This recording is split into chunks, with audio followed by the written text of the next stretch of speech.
여러분, 가족과의 관계에서 지혜롭고 현명해지는 방법이 있을까요? 사실 가족은 우리가 가장 가까운 존재이지만 그만큼 갈등도 자주 생기는 법이죠. 부모님과의 관계, 형제자매와의 갈등, 배우자와의 소통, 자녀와의 이해까지. 오늘은 가족과 더욱 돈독한 관계를 유지하는 10가지 방법을 이야기해 볼까 합니다. 듣다 보면 아, 맞아.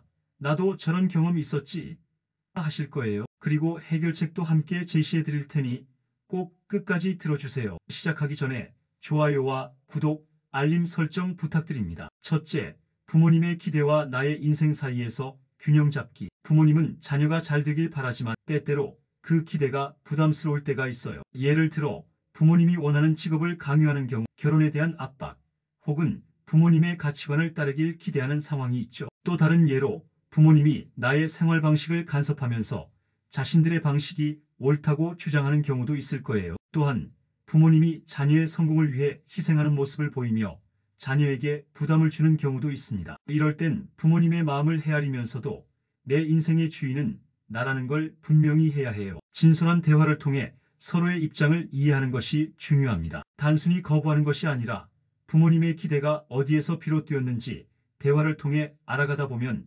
갈등을 줄이는 데 큰 도움이 됩니다. 예를 들어 부모님의 기대에 대해 차분히 이야기하고 나의 꿈과 목표를 설명하는 것도 좋은 방법이에요. 부모님과 함께 미래 계획을 세우거나 작은 성취를 보여주며 신뢰를 쌓는 것도 부모님의 기대를 완화하는 데 도움이 될 수 있습니다. 둘째, 형제자매와의 경쟁보다 협력을 선택하기. 형제자매 간 경쟁은 어린 시절부터 자연스럽게 생겨요. 예를 들어 부모님의 관심을 더 받고 싶을 때, 성적이나 직업적인 성취를 비교할 때, 혹은 유산 문제에서 갈등이 생길 때가 그렇죠.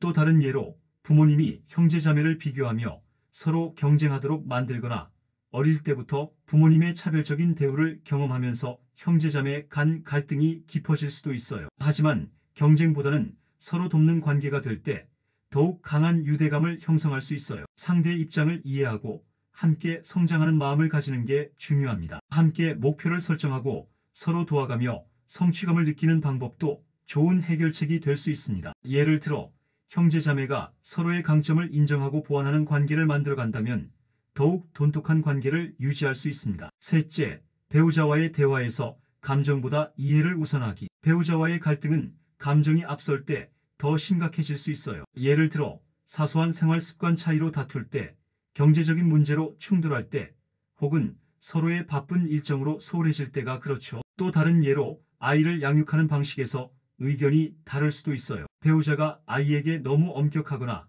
반대로 너무 관대한 태도를 보일 때 갈등이 생길 수 있습니다. 이럴 땐 상대방의 입장을 먼저 들어주고 감정보다는 해결책을 함께 찾아가는 것이 중요합니다. 대화 시간을 정하고 감정이 격해지지 않도록 조절하는 방법도 도움이 됩니다. 예를 들어 특정한 문제에 대해 토론할 때 서로의 입장을 충분히 들어보고 문제 해결을 위한 공통의 목표를 설정하면 갈등을 줄이는 데 효과적이에요. 넷째, 자녀와의 소통을 강화하고 신뢰를 쌓기. 부모와 자녀 사이의 소통은 가족 관계에서 가장 중요한 요소 중 하나예요. 예를 들어 자녀가 사춘기에 접어들며 부모와 대화를 피하려 할 때, 부모가 자녀의 의견을 존중하지 않을 때, 혹은 부모가 자녀에게 과도한 기대를 할 때 문제가 발생할 수 있어요. 또 다른 예로 자녀가 부모에게 속마음을 쉽게 털어놓지 못하거나 부모가 자녀의 행동을 무조건 단속하려 할 때 갈등이 깊어질 수도 있어요. 이럴 땐 자녀가 편안하게 자신의 생각을 이야기할 수 있도록 환경을 조성하는 것이 중요해요. 자녀의 말을 경청하고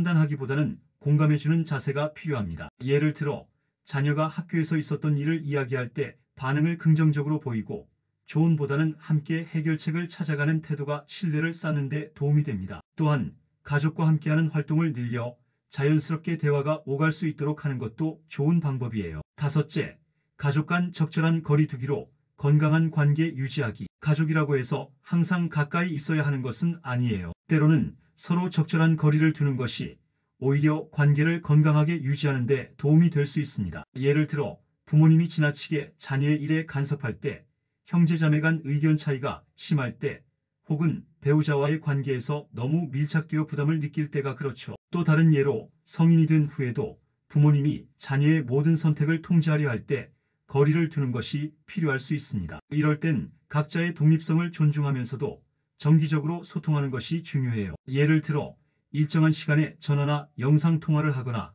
가족 모임을 정기적으로 가지는 방식으로 관계를 유지하는 것이 좋아요. 또한 갈등이 생겼을 때 즉각 반응하기보다 잠시 거리를 두고 감정을 정리한 후 대화하는 것도 효과적인 방법이에요. 가족 간에도 돈 문제는 민감한 주제가 될 수 있어요. 예를 들어 부모님께 경제적 지원을 해드려야 하지만 내 생활에도 부담이 되는 경우, 형제자매 간 금전적인 대차 관계로 인해 오해가 생길 경우, 혹은 유산 상속 문제로 갈등이 발생할 수도 있어요. 또한 가족이 돈을 빌려가고 갚지 않을 때나 사업 자금을 함께 투자했다가 손실이 났을 때 갈등이 커질 수도 있습니다. 이런 상황에서는 명확한 기준을 세우고 감정보다는 현실적인 해결책을 찾는 것이 중요해요. 예를 들어 부모님을 도와드릴 때 자신의 경제적 상황을 솔직하게 공유하고 가능한 지원 방법을 논의하는 것이 좋아요. 형제자매 간 돈을 빌려줄 때는 계약서를 작성하는 것도 방법이며, 유산 문제는 가족끼리 열린 대화를 통해 미리 합의해 두는 것이 갈등을 줄이는 데 도움이 됩니다. 일곱째,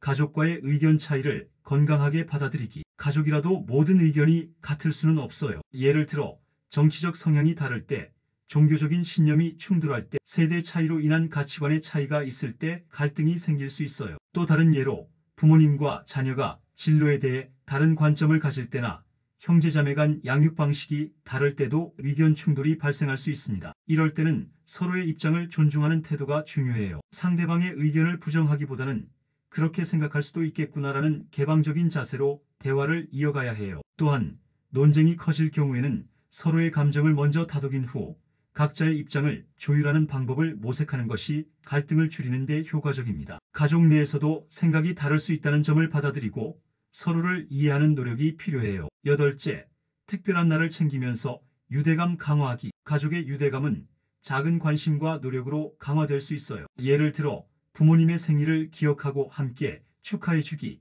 배우자와의 기념일을 챙기기, 자녀와 의미 있는 날을 만들어주는 것이 중요해요. 또한 명절이나 가족 여행을 계획하여 다 같이 모이는 시간을 가지는 것도 유대감을 높이는 좋은 방법입니다. 특별한 날을 챙기는 것은 단순한 이벤트가 아니라 가족 구성원 간의 애정을 표현하는 중요한 방법이에요. 예를 들어 손편지를 써서 감정을 전하거나 특별한 날에 가족끼리 함께하는 전통을 만드는 것도 좋아요. 가족이 함께할 수 있는 순간들을 소중하게 여기고 작은 것이라도 의미 있게 기념하는 것이 관계를 더욱 깊게 만들어 줄 거예요. 아홉째, 가족과 함께하는 시간을 소중히 여기기. 바쁜 일상 속에서도 가족과 함께하는 시간을 만들면 관계가 더욱 깊어져요. 예를 들어 주말에 가족끼리 등산을 가거나 저녁 식사를 함께하는 습관을 기르는 것이 중요해요. 또 다른 예로 하루 10분이라도 서로의 일과를 나누고 고민을 이야기하는 시간을 갖는 것이 가족 간 신뢰를 쌓는 데 큰 도움이 됩니다. 이와 함께 가족 활동을 계획하여 함께하는 경험을 늘리는 것도 좋아요. 예를 들어